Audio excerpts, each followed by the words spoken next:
Welcome back to the channel. This is your boy Rich Latta here, back with another video. Today we are asking a simple but complex question. Would Dr. Martin Luther King Jr. have been a fan of hip hop?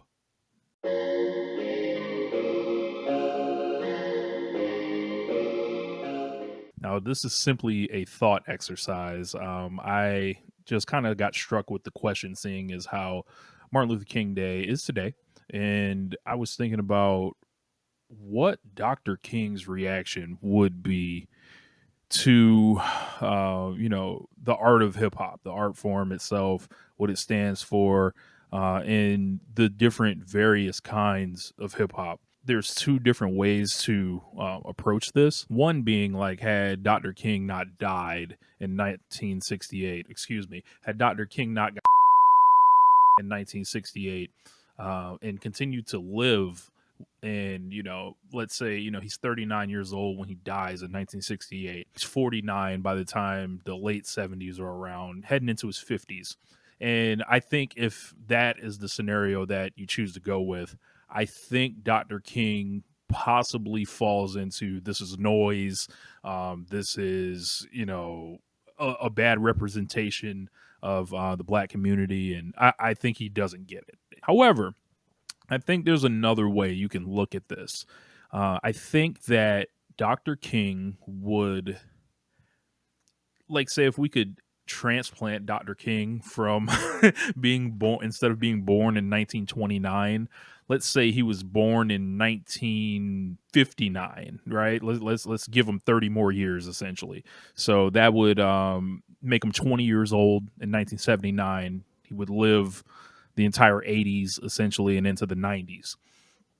I feel like a man that's as educated as Dr. King was, and also coming up in the sounds of those times. I think if you transplanted Dr. King to like the rise of hip hop being 30 years later essentially, from the time he was around, like from the day we made him, from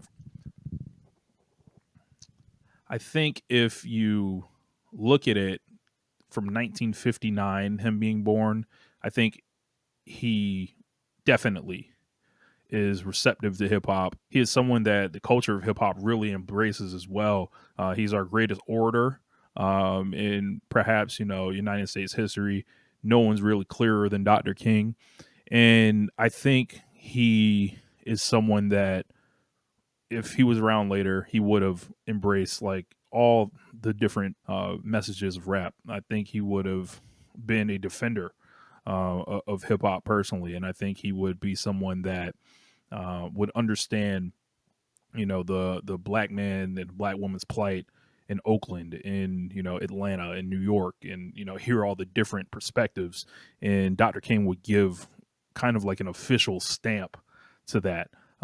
Just kind of a thought that I had, but I'm interested to see what you think. If Dr. King would have lived longer, would he have embraced hip hop, or if he was transplanted into the time of hip hop, essentially, would he have embraced it? Interested to see what you think. I think he would have. Now, if he was, happened to not be, I think the chances dramatically drop. But let me know. I'll holla at y'all. Peace.